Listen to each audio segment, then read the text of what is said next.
Lideramos el camino de la opinión pública y buscamos que la cultura del debate alcance consensos y soluciones a los problemas de nuestro país.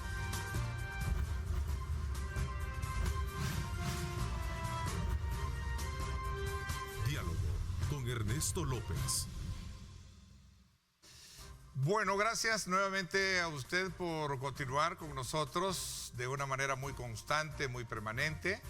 Todos los días a las 6:30, listos para poder en hora y media hacer el análisis pertinente o conocer los análisis pertinentes de temas fundamentales del país. Este día nos acompaña acá en nuestros estudios el comisionado presidencial de proyectos estratégicos, el licenciado Luis Rodríguez, con quien vamos a hacer una evaluación de los proyectos macro estratégicos que se han planteado para el país en el marco de un contexto político también de cara a la, digamos, con construcción de un nuevo proceso de establecimiento legislativo que viene a partir de las elecciones de febrero próximo. Así es que desde ya, comisionado, bienvenido, gracias por acompañarnos. Gracias, Ernesto, y qué bueno que estés bien de salud, me alegra mucho, ahí estuvimos pendientes. Gracias, yo sé que también tú tuviste una situación bien, bastante complicada también, sí, porque el COVID tiene varias, varios... Entre niveles y tipologías, ¿verdad? Entre niveles y tipologías, sí. Entiendo que la idea es seguir impulsando las obras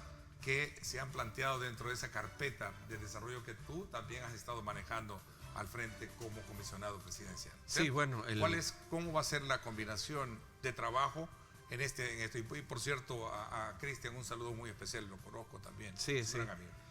Bueno, el nombramiento, creo que en algún momento lo hablamos, el trabajo con el devenir de los proyectos o la etapa en la que los proyectos iban a entrar, respondía también a ir haciendo una serie de modificaciones dentro de la oficina que nosotros llevamos.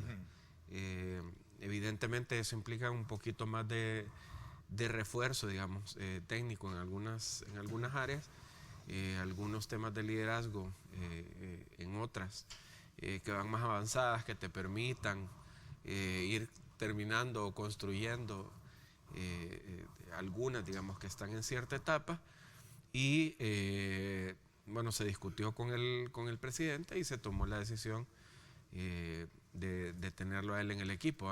A mí en lo personal me alegra bastante porque pues técnicamente es bastante bueno, es una persona que te genera mucha confianza, cosa que es importante para nosotros. Pues técnicamente pues él funciona. Así que lo consideras un buen elemento integrado a tu equipo de trabajo. Por supuesto. Es ir abrirte un poco el espacio también a ti para poder dedicarte a tu candidatura. Fíjate que la candidatura realmente en el mes de noviembre es que vamos a poder...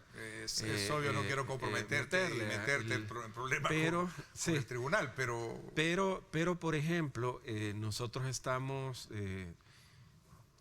ya empezando, teniendo unos avances bastante fuertes en la zona oriental en las inversiones que nos habíamos comprometido. Sí. Entonces tú tenés ahí el proyecto del ferry, tú tenés ahí, bueno, la apertura de los estudios de factibilidad, la imagen que se requería, esa 1.5 millones para operar. Aquí hay algunas cosas que el periódico tiene que tomar en cuenta y lo describe después. El punto es, muchas veces juegan con el titular. Ferry entre El Salvador y Costa Rica requiere tener plataforma flotante de 1.5 millones para operar. Eso lo requiere la empresa operadora, puesto que la característica de su ferry, si te lo explico yo gráficamente, es que la entrada, la entrada y salida del ferry tiene cierta característica en su puerta, que lo que requiere es un añadido. Eso lo hablamos creo que en su momento contigo. Eso requiere un añadido de infraestructura en la que nos hemos puesto de acuerdo ambos países. Nosotros podemos colaborarle a la empresa de esa carga para poderlo hacer. Ahora, eso es por el tipo de ferry. No es que el ferry, no es que la infraestructura permanentemente solo sí va a operar si tiene esa infraestructura de 1.5 millones. Si te das cuenta, lo mencionan tanto en El Salvador como en Costa Rica, que es lo que se requiere.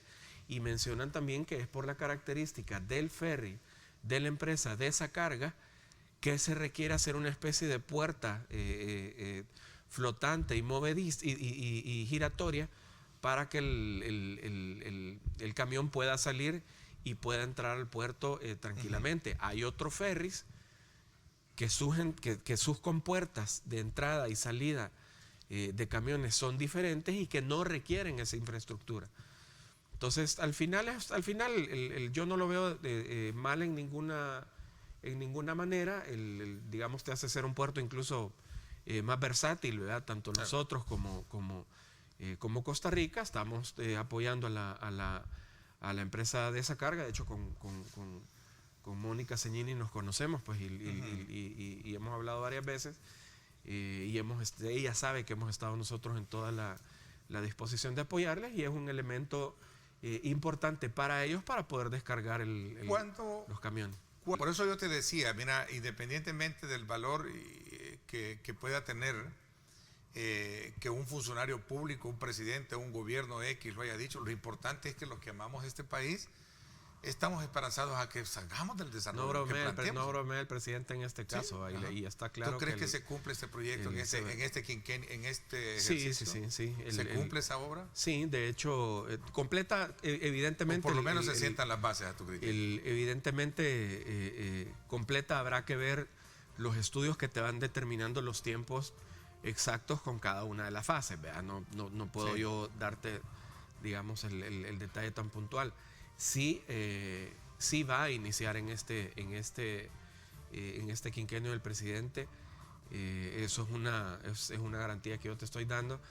Se está platicando ya, por ejemplo, con Guatemala, específicamente con Ferrovías de Guatemala, para establecer un proyecto de conexión hacia el Atlántico, para aprovechar la utilización de los puertos en el Atlántico, para empezar a establecer una serie de alianzas entre puertos, ¿no? Para aprovechar el transporte marítimo de corta distancia.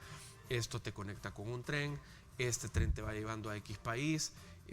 No te lo digo yo, o sea, el Banco Centroamericano tiene ya un plan de inversiones a nivel regional, donde El Salvador lleva, digamos, un par de pasos adelante de los otros países, donde también CEPAL hace una recomendación en el estudio estratégico de Centroamérica y el sur de México, que dice lo mejor que nos puede pasar, y evidentemente tiene todos sus detalles, es la conexión desde Panamá hasta el norte de México, hasta la parte del sur de México. Soy un hombre que pienso en grande desde el punto de vista de cómo el país puede salir adelante generando empleo para mucha gente que sé que lo necesita y que representa el dolor de muchos padres de familia de querer ver a sus hijos trabajando.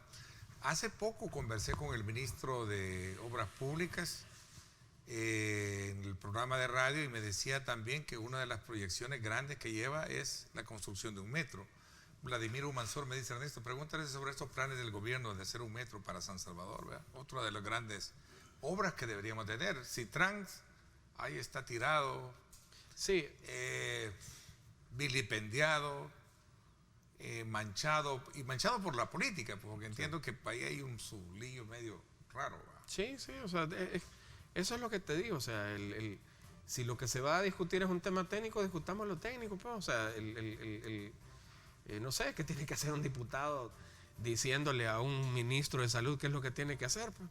O sea, cada quien a su área, o si le vas a decir lo que tiene que hacer, hacerlo con propiedad, ¿verdad? Hacerlo habiendo investigado, hacerlo habiendo ido a visitar hospitales y saliendo de la comodidad de tu aire acondicionado en tu oficina, sí, claro. hacerlo escuchando médicos de verdad, o sea, médicos que han estado en primera línea, enfermeras que han estado en primera línea, y no oyendo, escuchando. A escuchar ya es tomar nota y poner atención.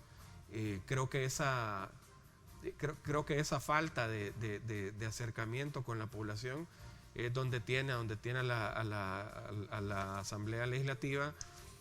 Creo que es donde tiene su relación con la población, la cual yo me atrevería a decir no es buena, A pesar de que dicen hablamos en nombre de la población, que esto... Y a lo mejor no es así. ¿Tú piensas de llegar, cambiar un poco eso?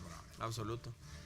Luis, siempre me da muchísimo gusto conversar contigo de estos temas que Dios mediante pues logren concretizarse por el bien del país. Saludos Manuel Rodríguez, que nos escribe desde Canadá, por estar con nosotros a esta hora de la mañana. Fabio Mendoza también, gracias por escribirnos. A todos nuestros buenos amigos que también están conectados a través de Salvadoreños en el Mundo, muchísimas gracias, de verdad les agradezco, ¿verdad? Roberto del Cid me pregunta por qué hicieron una coalición con Ghana ignorando a los migueleños. Parece que es otro tema ya más político, ¿no? Ese es otro tema que no me compete. Eso, sí. Lo que sí es que otra parte que creo que nos quedó, voy a tratar de agarrar unos pocos segundos, resumen, sí, es sobre el proyecto de mi nueva escuela. Nosotros dentro de poco vamos a hacer un anuncio referente a eso, tanto al financiamiento, así como en qué consiste ya finalmente el diseño de esto.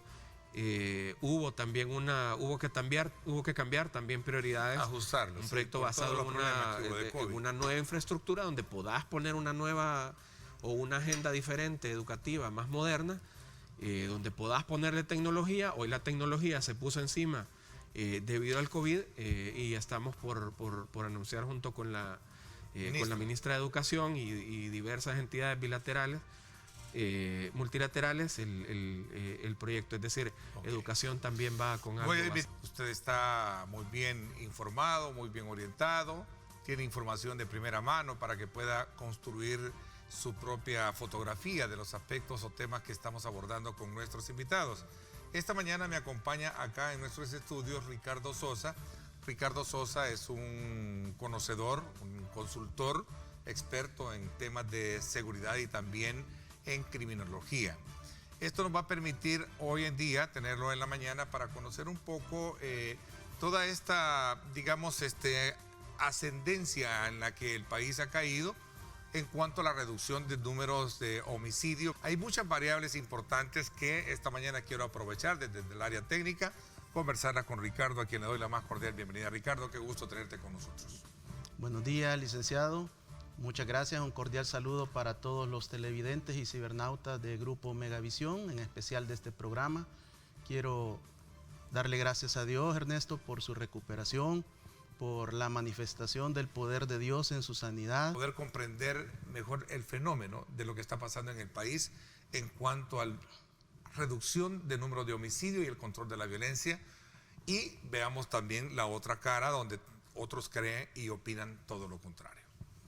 Bueno, Ernesto, yo creo que en esto es importante que los que tratamos de desarrollar un análisis técnico, con base criminológica, lo que hacemos es recurrir a la evidencia empírica. Tengo acá una diapositiva que me hiciste llegar con anticipación para poder de alguna manera describir esta exposición que estás haciendo, donde sea PCT. ¿Qué significa el PCT?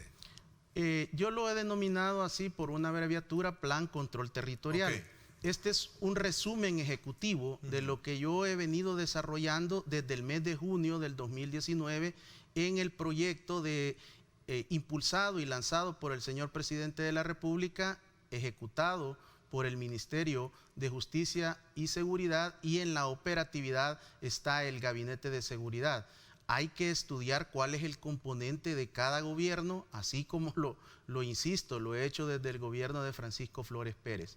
Lo que encontramos acá es que luego de 15 meses de ejecución del denominado Plan Control Territorial, existen 91 homicidios con 0 homicidios, que es el cuadro naranja en la parte superior. Luego, en el sentido de las agujas del reloj, van a encontrar 30 días con 0 homicidios hasta el día de ayer, 4 durante el 2019 y 26 durante el presente año. Luego hay una disminución en las denuncias diarias de personas desaparecidas. 35.8 es la tasa de homicidios, dato país, El Salvador 2019. Y con los datos que tenemos de estos 15 meses, mi proyección es que El Salvador cerrará con 20 a 23 homicidios por cada 100,000 habitantes para este año. El Plan Control Territorial tiene en su registro 7 policías asesinados, un policía supernumerario y 3 miembros de la Fuerza Armada hasta ayer. 102 municipios se encuentran con 1 a 3 homicidios, adicional a los que no tienen homicidio. Hay más de 1.700 armas incausadas. Déjame detenerme ahí en ese punto. 102 municipios con 1 o 2, 3 homicidios. Exactamente. Significa que tenemos un nivel muy bajo de...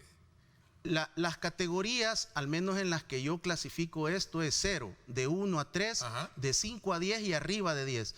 ¿Cómo encaja esa cifra frente a esto? ¿Son hechos aislados? Lo que hay que entender, Ernesto, es que El Salvador siempre tiene presencia de crimen organizado y de pandillas. Okay. No se han erradicado. Lo que sucede es que este tipo de situaciones ahora son menos cubiertas mediáticamente porque el nivel de incidencia es menor. Y luego, por supuesto, la disputa entre estructuras por diferentes variables del crimen y del delito se encuentran presentes entre las estructuras. Esto puede ser ajusticiamiento, puede ser un ajuste de cuentas, puede ser un problema que se ha retenido cualquier tipo de actividad ilícita con los ingresos. Okay. Luego, 1.700 armas incautadas, Ernesto, del 1 de enero al cierre del 15º mes de la administración. La reducción de los homicidios no es únicamente en los 23 municipios priorizados.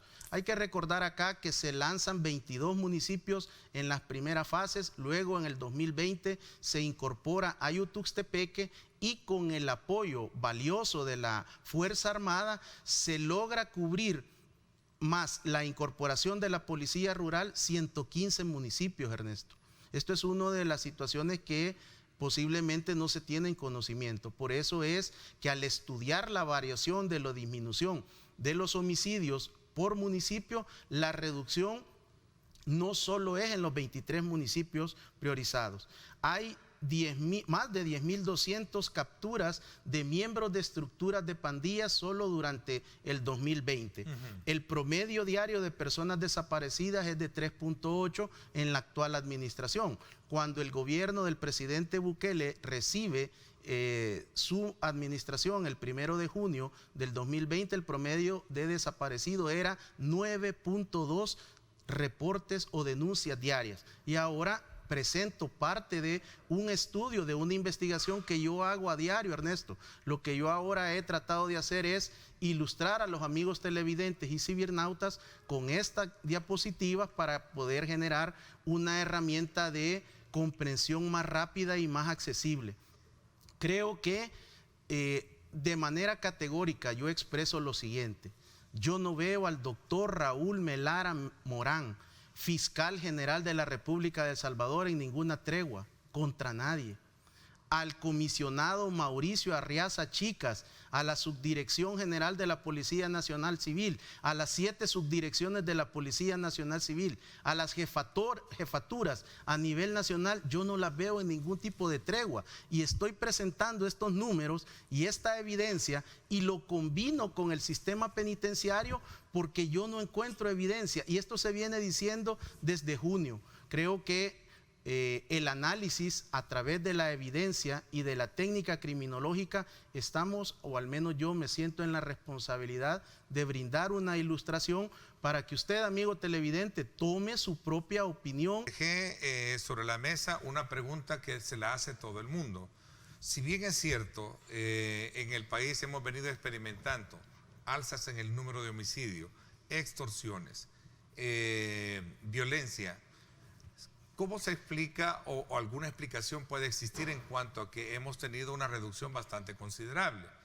Pregunta, ¿es sostenible esto en el tiempo y por qué puede ser sostenible en el tiempo? Es una pregunta válida, ¿no? Claro. Y más en el contexto del debate político, donde ya entran en juego otros cuestionamientos o señalamientos que detrás de todo esto lo que hay es una tregua. ¿Qué piensas al respecto? Bueno, Ernesto, yo creo que desde el punto de vista de la criminología, al menos a nosotros se nos enseña que con 12 semanas transcurridas nosotros podemos marcar tendencias. Y estas tendencias fueron finalizadas en el mes de agosto. Por eso, en el mes de septiembre, una de mis primeras conclusiones a través de los editoriales que tengo la bendición de poder plasmar mis opiniones por escrito, evidencié que la reducción de los crímenes, violencia y delitos era innegable, irrefutable y con una clara tendencia a la baja. Y luego de 15 meses, Ernesto, eso se mantiene y ha disminuido. Por lo tanto, nosotros incluso hemos llegado a, por primera vez en la historia de la República, que mañana conmemora 199 años de fundación, a tener una tasa de 1.8 homicidios por cada 100.000 habitantes en ciertos tramos del 2020. Esto nos hace estar bajo del promedio de países que están en el desarrollo en potencias mundiales. Por eso creo que es importante. Y quiero pedirle al señor productor que mientras hablo me haga el favor de correr la tercera diapositiva en adelante, porque ahí vamos a encontrar el gráfico de lo que pregunta Ernesto sobre la sostenibilidad. Y es que después de 15 meses de ejecución del Plan Control Territorial, en esa gráfica que observan en el color rojo están los homicidios del año 2019 de enero a mayo, y luego en junio está en color aqua la gestión ya del presidente Nayib Bukele, y luego la gráfica de abajo es el 2020. Lo que podemos, permítame un momento, lo que podemos observar es que en el mes de abril del 2019 comienza un descenso en la violencia homicida. ¿Cuál es la respuesta a esto? Me tuve que dar a la tarea de investigar, y en ese momento era la administración del gobierno anterior. Pues resulta que gran parte de los mandos de la cúpula de la Policía Nacional Civil se les encomendó que desarrollaran un plan estratégico para la reducción de la violencia homicida. ¿Y qué cree, Ernesto? Que ese plan fue liderado por el comisionado Mauricio Arriaza Chicas. Luego, en la siguiente gráfica, vamos a poder observar, bueno, esto es parte de las consecuencias. Ahí hay un consolidado de la violencia homicida en los primeros 15 meses de cada uno de los presidentes de la República desde Francisco Flores Pérez. Podemos observar que Francisco Flores Pérez cerró sus primeros 15 meses de gestión con 3.050 homicidios. Elías Antonio Saca, 4.267. Mauricio Funes Cartagena, 5.366. Salvador Sánchez Serén, 6.698.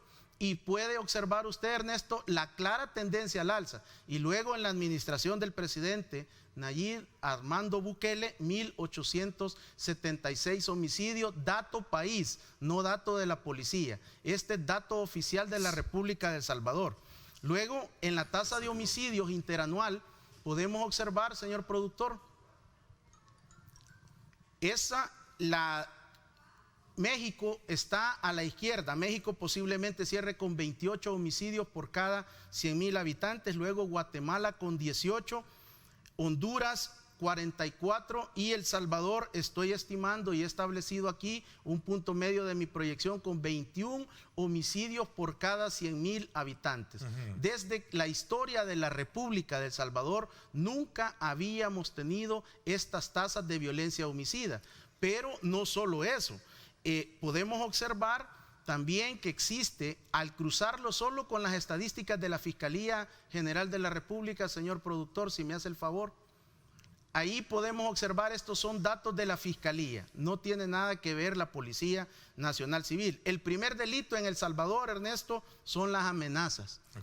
El segundo, las lesiones culposas, lesiones, hurtos, expresiones de violencia, estafas, robos comunes, y hasta en el 12º y 13ª posición vienen las privaciones de libertad y los homicidios. Y en el caso de las extorsiones, ¿por qué no lo veo acá, pero no sé si en qué número Porque está? No está dentro de los primeros 13 delitos de mayor incidencia en El Salvador. Pero todos sabemos que es una realidad que no la extorsión ocultar. Es una realidad, está presente. Que no la denuncian o no tengan el valor de hacerlo es otra cosa. Es uno de los aspectos que yo creo que el Estado salvadoreño debe de trabajar, y tengo entendido que la Fiscalía General de la República, la Policía Nacional Civil, el Ministerio de Justicia y Seguridad trabajan un plan estratégico para atender dentro del segundo año de la administración de estas instituciones, darle una atención al tema de la extorsión. Ricardo, ha sido muy interesante. A mí me encanta cuando hablamos de números. Me encanta cuando hablamos de estadísticas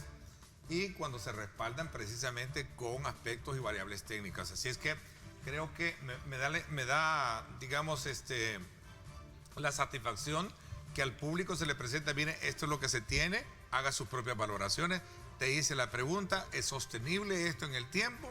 Va a depender definitivamente de lo que las investigaciones al final que le corresponden hacer, si es que hay o no hay tregua en esto. Es sostenible, Ernesto, en la medida que también en la Asamblea Legislativa le aprueben los fondos de la fase 1 a la fase 7 que ha solicitado el gobierno de la República. Y en esto incluye, por supuesto, a la Fiscalía General de la República. Yo hago el llamado respetuoso a los tomadores de decisión del Estado salvadoreño que se unan y que ahora en el presupuesto General de la Nación 2021 se presenten presupuestos robustos y fortalecidos para la Fiscalía General de la República, Policía Nacional Civil, Ministerio de Justicia y Seguridad y centros penales.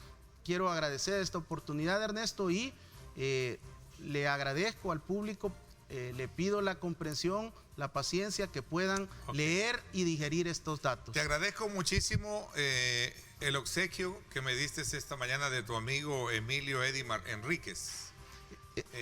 ¿Sí? El licenciado Enríquez es un escritor. Él es el autor de este libro que se llama Manos a la Venta, la guía de un gran vendedor. Ahí está. Te agradezco muchísimo. Entra a mi biblioteca personal. Gracias, Ernesto. Gracias por este regalo. Este es el mejor regalo que puede haber para cualquier persona. Gracias, Ricardo. Gracias. Por mi parte, los espero en Radio Hoy, 6 de la tarde. Pásenla bien y, como siempre, recuerden lo más importante: amar a Dios sobre todas las cosas. Lideramos el camino de la opinión pública y buscamos que la cultura del debate alcance consensos y soluciones a los problemas de nuestro país.